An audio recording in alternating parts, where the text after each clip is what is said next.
Morning, this is Brian. Today is Wednesday, July 24, 2024, and I'm here at Hendrix Park in Scripps Ranch, San Diego. It's time for a Trees of San Diego episode, finally, after such a long time. And today's episode is on the Bottletree. And this is here, Brachychiton populneus.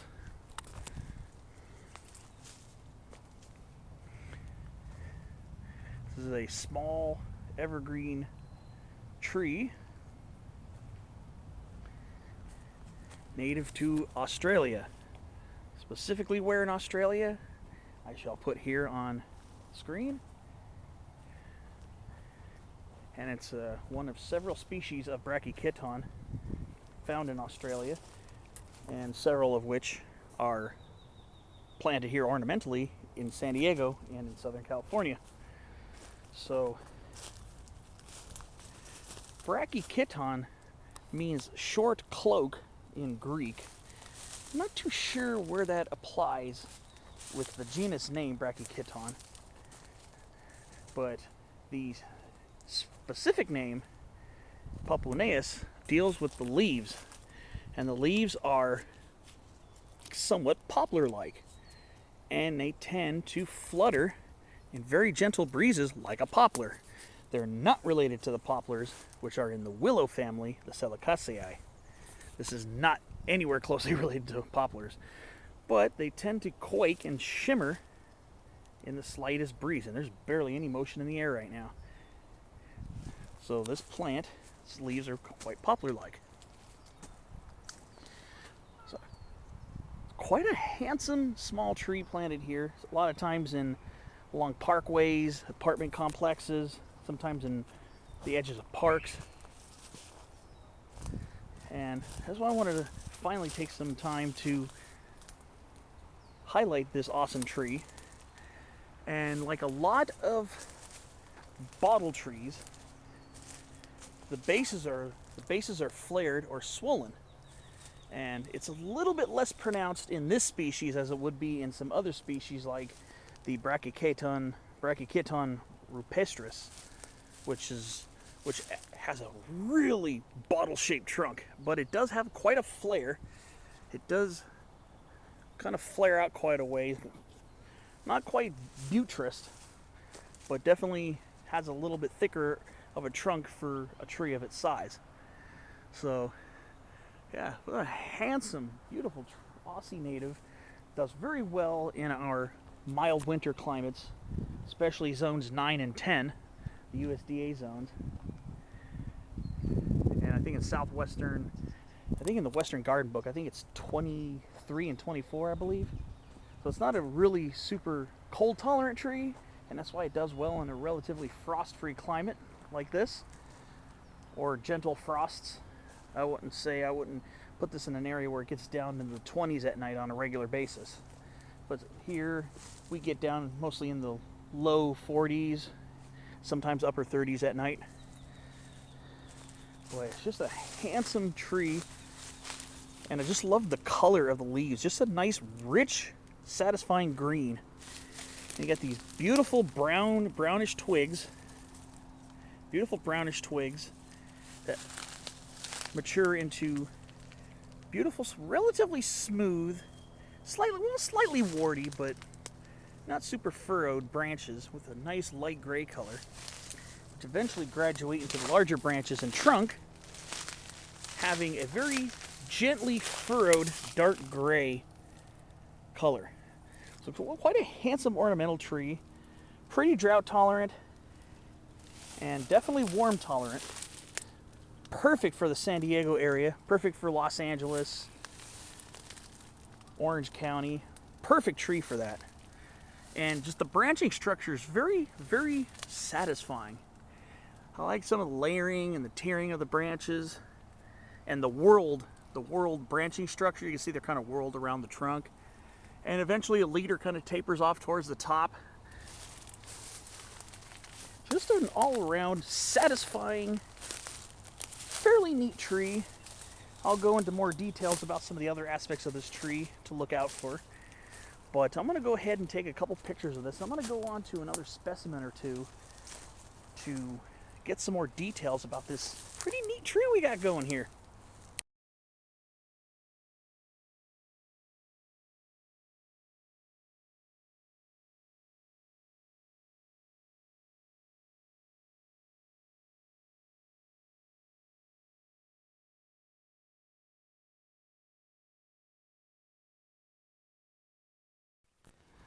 So, I've been mostly looking at younger specimens. Here's an even younger specimen here.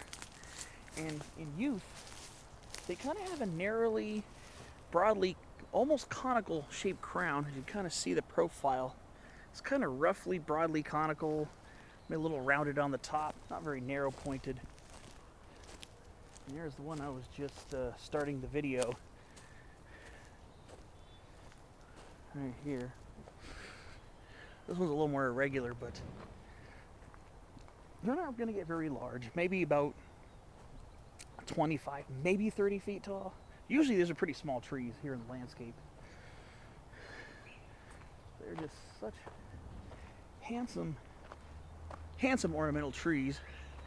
This one here is maybe about 20 feet tall, maybe 20, 25, maybe 20.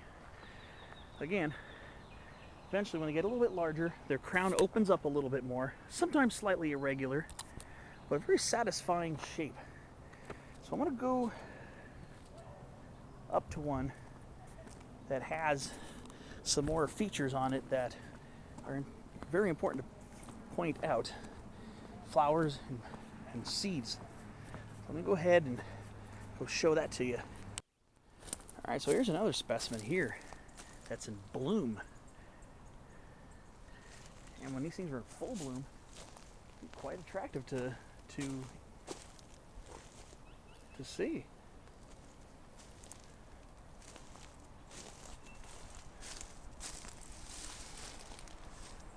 So this is what the tree looks like in full bloom. The flowers are kind of greenish. They're kind of almost bell-shaped flowers. You know, some fig beetles flying around. But and if you look inside the bell-shaped corolla, you'll see some brownish color. I just wanted to show you what the tree looks like in full bloom, but I can't really get close enough to this one to show you the detail of the flowers. So I'm gonna go to one where I can actually show you the flowers in detail, but I wanted to show you what it looks like in bloom. Really not known for being they're not known for being a spectacular flowering tree, but I like to think that these are pretty spectacular. So let me go to a tree that has a couple flowers I can actually reach. Let's get some details of the flowers. So this is what the flower looks like up close. If I get the leaf out of the way.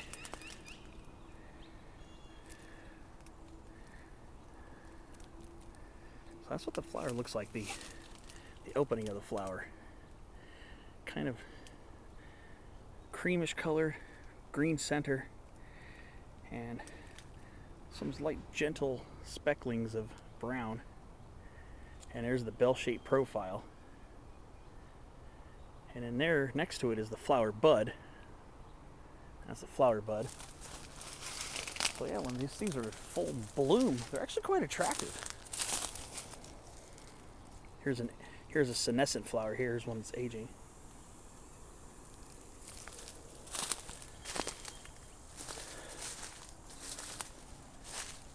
Pretty neat looking tree. Here we go. Here's some more. Here are some more blooms right here. Pretty neat. These ones look like female flowers. I could see the stigma inside. So these look like female flowers.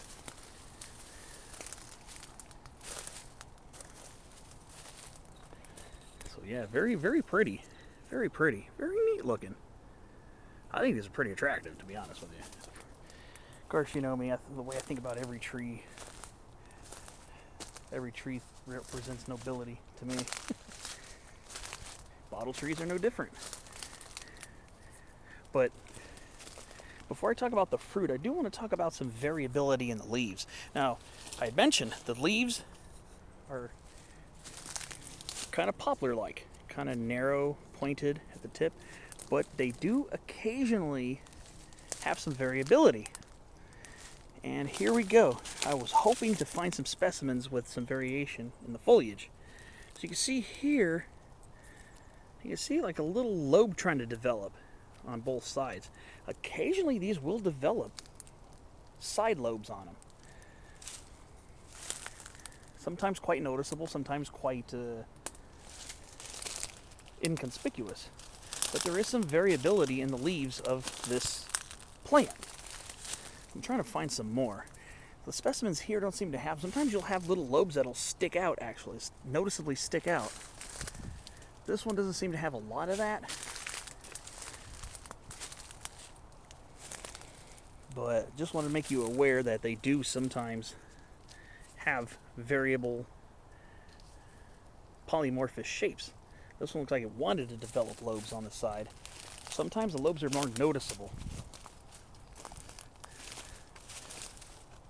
Here we go. Here's another polymorphous. Here, this one's got more of a wave in its shape. You can see it kind of almost wants to form a lobe there. So that does happen. Sometimes you'll get a side lobe. Sometimes you get one side lobe. Sometimes you get two side lobes. And sometimes they'll just look like they're trying to lobe, but they don't fully do so. You can see there. So do be aware that there is some leaf variability when looking at this plant. So I showed you the flowers. Now I want to show you what the fruit of the plant is. I'm hoping to find some within reach so I can show you up close. Because the fruit is a woody seed capsule with small seeds inside, or medium-sized seeds inside. And these are the seed capsules here. I'm surprised I don't see any on the ground. They have these seeds, the seed capsules, they almost look like follicles, where they're kind of round and oval shaped, and they split open on one end, so they're more like follicles. I want to see if I can actually find one. I could show you up close. I have to see if I could find more seed capsules. This one here has male flowers.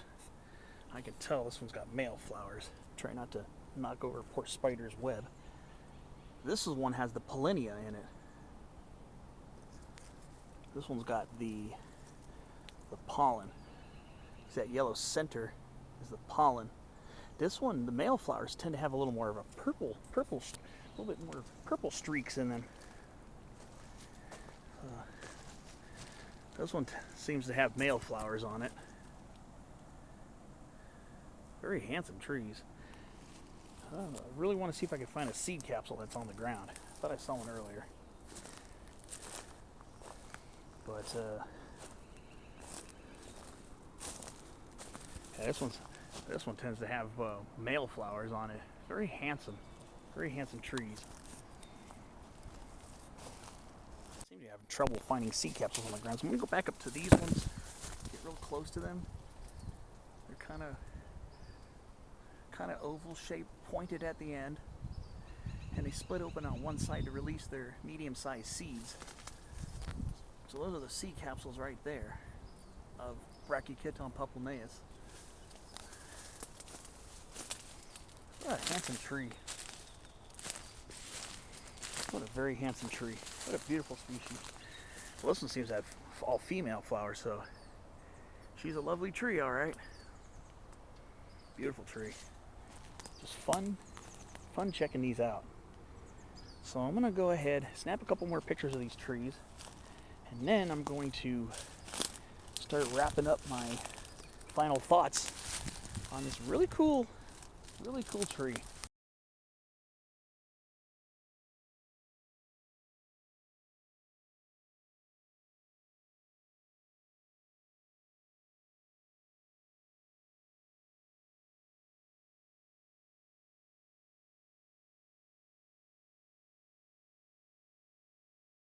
So, yeah, unfortunately I didn't get to any seed capsules that were on the ground, but a bunch of handsome, just a few of them here.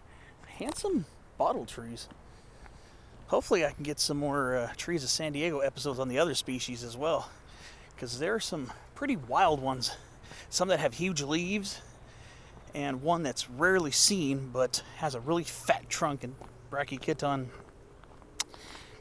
rupestris, which I believe grows in the deserts of Queensland, I believe. But the bottle tree genus Brachychiton is very interesting. Very, very interesting. And I really feel honored to finally